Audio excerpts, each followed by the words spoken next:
एक बार महर्षि दुर्वासा अपने शिष्यों के साथ कहीं यात्रा पर निकले। चलते चलते वह एक घने जंगल में पहुंचे और वहीं कुछ समय विश्राम करने लगे। संयोग देखिए, उसी जंगल के पास द्वारका नगरी थी, जहां भगवान श्री कृष्ण निवास करते थे। ऋषि दुर्वासा ने अपनी आंखें बंद की और धीमे स्वर में बोले, जाओ कृष्ण को बुला लाओ। शिष्य ने द्वारका जाकर संदेश पहुंचाया, भगवान आपके गुरु दुर्वासा ऋषि आपको बुला रहे हैं। बस इतना सुनना था। श्री कृष्ण के पांव जैसे जमीन पर ना रहे, वे तेज गति से चल रहे थे। सांसें तेज थीं, पर दिल में आनंद था। जैसे ही वहां पहुंचे, गुरुदेव को दंडवत प्रणाम किया। गुरुदेव आइए, मेरे घर पधारिए, मुझे सेवा का अवसर दे। दुर्वासा ऋषि मुस्कुराए और बोले, नहीं कृष्ण, फिर कभी आऊंगा। पर श्री कृष्ण पीछे हटने वालों में नहीं थे। उन्होंने फिर हाथ जोड़े, फिर आग्रह किया। आखिरकार दुर्वासा ऋषि बोले, ठीक है कृष्ण, हम चलेंगे, लेकिन एक शर्त है, हम जिस रथ पर बैठेंगे उसे घोड़े नहीं खींचेंगे। एक ओर से तुम और दूसरी ओर से तुम्हारी पटरानी रुक्मिणी खींचेगी। श्री कृष्ण ने एक पल भी न गंवाया, सीधे रुक्मिणी के पास पहुंचे और बोले,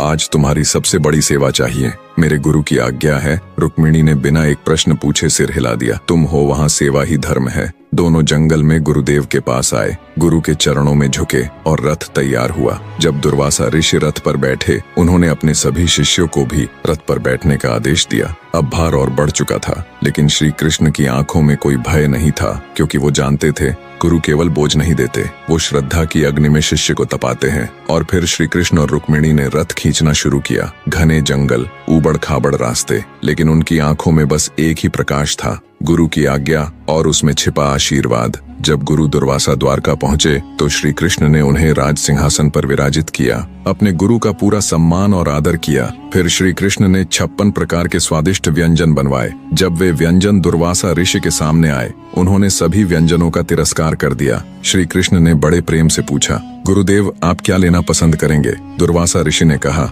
मुझे खीर बनाओ। श्री कृष्ण ने आज्ञा मानकर खीर बनवाई। जब खीर को बनाकर तैयार किया, वह पतीले में भरकर गुरुदेव के सामने रखी गई। उन्होंने खीर का भोग लगाया। थोड़ी सी खीर का भोग लगाकर उन्होंने श्री कृष्ण जी को खाने के लिए कहा। उस पतीले में से श्री कृष्ण जी ने थोड़ी सी खीर को खाया। फिर दुर्वासा ऋषि ने कहा, अब तुम इस खीर को अपने शरीर पर लगाओ। श्री कृष्ण ने आज्ञा पाकर पूरे शरीर पर खीर लगाना शुरू किया, लेकिन जब बारी पैरों की आई तो श्री कृष्ण ने विनम्रता से कहा, हे गुरुदेव, यह खीर आपका भोग प्रसाद है, मैं इसे अपने पैरों पर नहीं लगाऊंगा। यह सुनकर दुर्वासा ऋषि अत्यंत प्रसन्न हुए। उन्होंने कहा, हे कृष्ण, तुमने हर परीक्षा में विजय प्राप्त की है। जहाँ जहाँ तुमने खीर लगाई, वह अंग अब वज्र के समान कठोर और मजबूत हो गया है। इतिहास साक्षी है कि महाभारत के युद्ध में श्री कृष्ण के शरीर का कोई भी अस्त्र शस्त्र उन्हें हानि नहीं पहुंचा सका। इसी कारण ठाकुर जी के चरण कमल अत्यंत